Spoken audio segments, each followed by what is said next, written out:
Today's topic is coaching boys and girls in youth sports, similarities and differences. And I'm joined today by Doug Williamson, the pastor at Union Church of Proctor in Vermont. Doug's career path changed after leaving the NSCAA as the Assistant Director of Coaching Education in 2013, when he accepted a role as pastor for Union Church of Proctor in Vermont. Doug has extensive coaching credentials, having coached at youth, high school, and college levels. With over 300 wins, Doug guided his teams to NAIA and NCAA Division III national rankings. In academics, Doug has earned a bachelor's, 2 master's degrees, and a PhD from Boston University. He became a member of the NSCAA's Academy staff in 1987 and joined the Senior Academy staff in 2005, and he's still today on the national staff. Doug was recognized in 2006 by the NSCAA when he was presented the Mike Berticelli Excellence in Coaching Education Award. Welcome, Doug, and welcome back to the presentation. Thank you, Dave. I appreciate being here tonight. Our topic tonight is to talk a little bit about some basic gender differences in coaching girls and boys. I'll talk about those differences starting at about age 4 and 5, but also talk about them going up into the teenage years. As you can see on the slide on the screen, some basic gender differences are there, with boys being more aggressive. And I think I'm going to have to go back here. Yeah, boys being a little more aggressive, girls tending to be more in tune with one another emotionally. One of the things that we have to be careful about is individual differences still matter. Some girls can be extremely intent on competition. Some boys can be gentle and docile. So it's important that we recognize the individuality of the children we coach rather than stereotyping them by gender. Sports are still marketed more to boys than to girls. In high school today, 63% of the boys in high schools play sports at some point or another in time. Only 37% of the girls play sports. Boys don't tend to struggle with the issues that girls have to deal with in sports. Girls might ask themselves the questions, are their growing muscles that they get from athletics attractive? Should they beat the boys in sprinting races? Should they try hard and therefore perspire? I used to have an athlete who said that girls don't sweat, they glow. Being an athlete can sometimes cause being in conflict with social ideals or societal ideals that girls are taught. Boys largely don't develop strong emotional bonds at younger ages, and so boys rely less on those bonds to feel good about themselves. We have to, we want very much to keep in mind that getting to know the unique traits of a child really is the most important thing in coaching. Knowing the strengths and weaknesses of our players is crucial. And there's a lot of overlap in terms of what boys and girls need from coaches and parents in the athletic experience. From coaches in particular, they need skill teaching expertise, leadership, integrity, caring, kindness, concern, awareness of developmental stages. Those things are important for both boys and girls to have. So we do, however, need to be prepared for the differences in some areas. As we move into one of those areas, confidence, confidence tends to become an issue when boys and girls get the message that winning counts. Early on, pre-adolescent boys and girls are getting involved in sports to have fun, to move their bodies, to be with their friends. So confidence really doesn't become an issue until that time when they get the message from parents, from coaches, from whomever, usually from adults, that winning counts. Winning at all costs now plays a significant role in childhood development. Girls struggle with often a chronic and highly critical and negative assessment of themselves when they reach this stage. You hear things, I'll never be as good as she is, as strong. And negative thinking can wreak havoc on confidence. A chronic negative self-assessment can cause girls to lose motivation. Sometimes girls are more prone to unrealistic performance expectations. So the more we can give specific feedback about skills with words of encouragement, girls tend to, although it's not always the case, but they tend to respond to a kinder tone generally. They need to feel respected as a person in order to hear the feedback that they're given.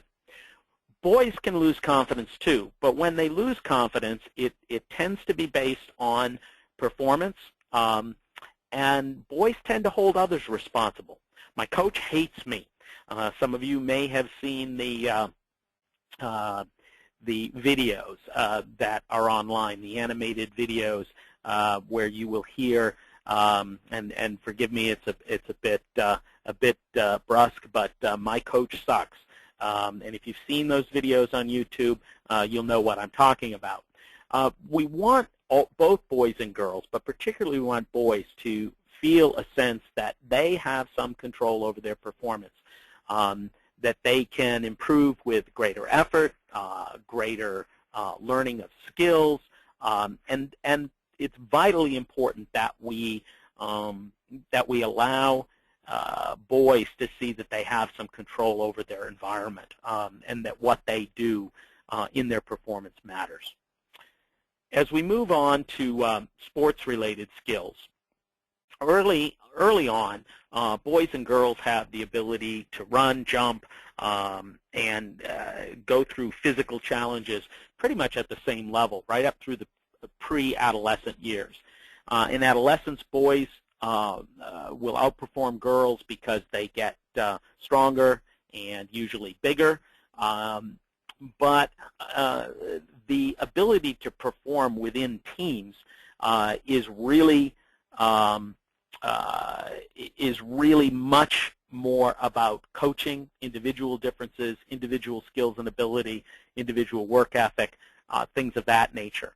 The messages that boys and girls get growing up are different, and we don't necessarily mean them to be discriminatory, but we hear them differently as we grow up. Oh, what a strong little man you are. Oh, what a sweet, gentle creature you are. Those tend to be oriented toward boys in the first place, girls in the second one. So the society does give different messages. But it's vitally important that both boys and girls have competent coaches.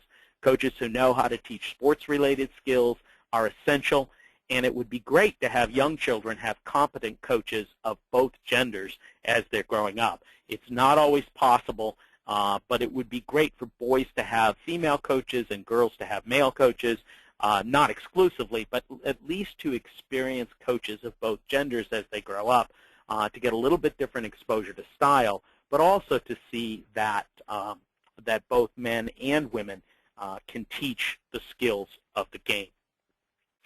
As we move into the attitude toward and the treatment of the physical body, it's important that we're sensitive to kids' body image concerns.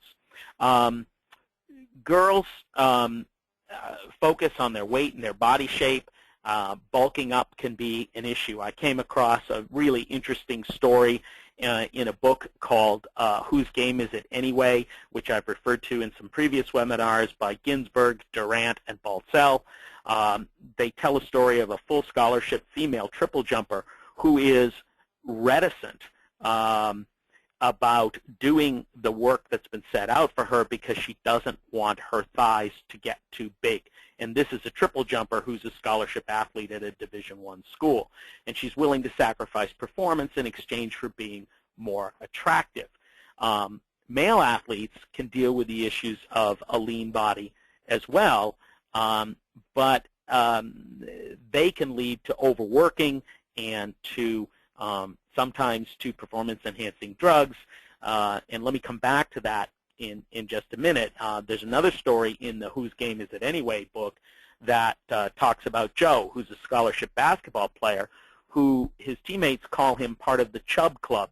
He has 14% body fat, and the trainer and the coach are actually giving him a hard time, and they make him do extra workouts.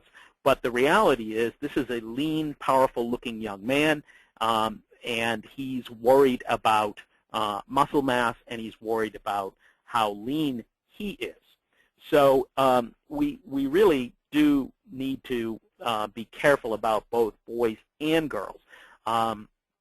Both male and female athletes are more at risk for disordered eating than non-athletes. Girls are more at risk for eating disorders. Disordered eating is different in that there might be some of the symptoms. Using laxatives, not drinking adequate amount of water, trying to reduce water weight. Some of those symptoms might come without full-blown disorders. Female athletes are definitely more at risk than their non-athlete counterparts, but the surprising part is so are males. For girls, one of the important things about eating disorders is to focus on performance.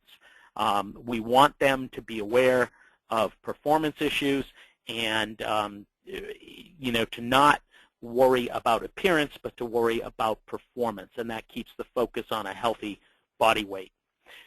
A recent study in Massachusetts said that 3% of high school boys use steroids at least once, but a lot of boys are using untested supplements that are readily available from health food stores.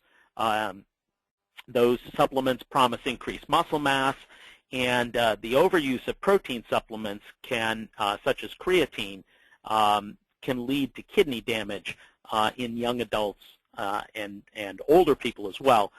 So that's something that we as coaches want to pay attention to. We want to make sure that our players have good nutrition information.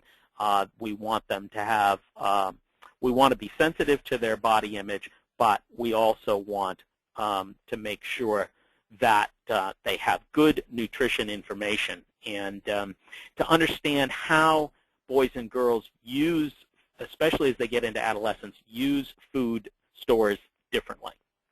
So there are some differences, and understanding those is important for us as coaches. As we move on to styles of interaction and friendship, boys do tend to be more aggressive. Girls tend to be more easily influenced.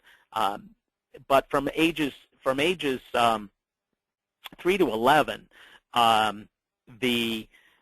both genders prefer playing with members of the same gender, boys with boys, girls with girls. So this raises some interesting questions for us about co-ed teams, because since we have some physical similarities in that age range from 3 to 11, how do we decide about co-ed teams? The studies say that boys would rather play with boys, girls would rather play with girls, but since they're physically very comparable, well, we could make the argument that co-ed teams are healthy in terms of socialization. But we have to be aware of some of the dynamics that we will have to overcome if we do have co-ed teams. Boys in particular are resistant to being influenced by girls in their play, and that is an important concern. And we need to be prepared for some of those differences. You'll notice here on the slide that in speech, boys tend to interrupt, and they're heckling, playful speech, aggressive speech. Girls are more likely to express agreement, give others a chance to speak. We think that this is a result of socialization. Girls use their speech, their speaking, to make social connections, especially with teammates, and to build relationships. Boys often will use speech to establish turf or express dominance. So it's important that we understand the speech, we understand how to shape that speech, how to limit the speech if it becomes overly aggressive, Girls sometimes will not speak about concerns that they have within a team. We may need to encourage girls to express their concerns, and especially if those concerns involve what might be perceived as a negative judgment about a teammate. So those are really important. In sports, boys are more outcome or task-oriented. So we'll find out that that boys can leave grudges on the field more easily than girls do. Girls are concerned about success, but their primary focus is their relationship with their teammates. Boys can often be successful on a team whether they like their teammates or not. But studies show that boys are healthier when they have teams of close friends, and they prefer teams of close friends. That's often overlooked about boys. Girls and young women tend to rely heavily on one another for inspiration, motivation, feeling valued. Girls have a knack for building incredibly strong community. And when girls support each other and have a best friend on the team cohesiveness can be truly exceptional. However, it's important to note that this can really be cultivated in a positive way, and we do have to look out for those times when, for example, a girl might not pass the ball to another girl because of a conflict that's going on the field, and some of us who have coached have seen this happen, and we want to make sure that girls know that they're supported. Team building activities, particularly as you get into high school years, are very important for girls, but they can also be huge assets for boys. Sometimes we overlook them for boys because we think they're not as important, and they're vitally important. Let's keep going here. As we move into the area of judgment, girls often make decisions based on empathy. The literature, the studies say that the jury is out on whether it's biochemical or socialization. Boys tend to make decisions on what seems to be fair. As older children and pre-adolescents, boys and girls move to making decisions based on what's best for their own group, perhaps their friends or for a team. Boys, again, focus on fairness. Girls tend to focus on their group, and if their group is the whole team, then that can be very healthy. If there are cliques within the team, that can be destructive.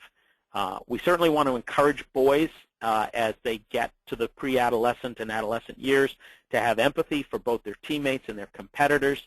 And when boys are taunted or getting beaten, it's very difficult for them to have that empathy and that concern for others. Girls may need help in thinking about what's fair for all people or all teammates, not just what they want for their best friend or for their small group of friends. Trying to get girls concerned for the whole is very important. Both boys and girls are negatively impacted by the win-at-all-cost mentality that affects some youth sports. Whether they're wired to demonstrate high levels of empathy or justice, all that can be lost when the kids are pressured to win no matter what. And if you've read the Whose Game Is It Anyway, the sports psychologists who wrote the book talk about some stories with kids who talk about how their parents mope when they lose, and their parents will question why they're spending so much money when the kids lose, and it can be very debilitating to both boys and girls. One of the issues that comes into play is the playing up issue. Do we play up or not with the children on teams? So do we play up in an age group? If we do decide to play up, there are some specific gender pitfalls that have to be looked at. With girls, the girls tend to do better playing up when the older girls take on a positive big sister role, a really nurturing role with the girls. If the older girls don't do that, it's very difficult for a girl to play up. With boys, will the older boys tolerate the inevitable rookie mistakes? If boys are concerned with performance and a younger boy plays up and makes mistakes, it is really, it can be very difficult. Coaches need to manage those gender issues of children playing up an age level. One of the things that we want to do, particularly with boys, is how do we keep boys and their verbal and physical aggressiveness from becoming the situation that we've seen in the news media recently with the Miami Dolphins, with the incognito Martin conflict on the Miami Dolphins that has become rather ugly. Some folks have surmised that this is just boys getting out of hand, and so we certainly want to manage that with boys.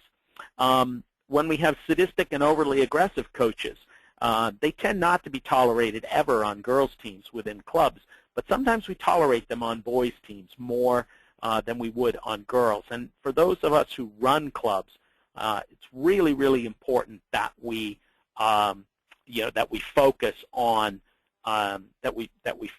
those coaches and make sure that they're not having a negative impact on our kids. So I will stop there. We're right between the 20 to 25 minute mark. Let me stop there. I can field questions. I'll be happy to answer questions that might be passed on, and I can certainly embellish for a few minutes on any of the things that we've spoken about. Well, thanks, Doug.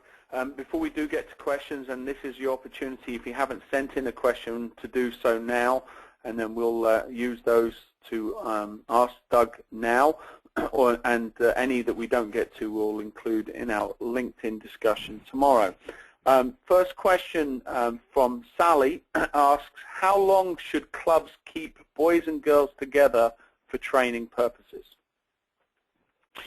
I would say no longer than puberty, and puberty is coming earlier and earlier.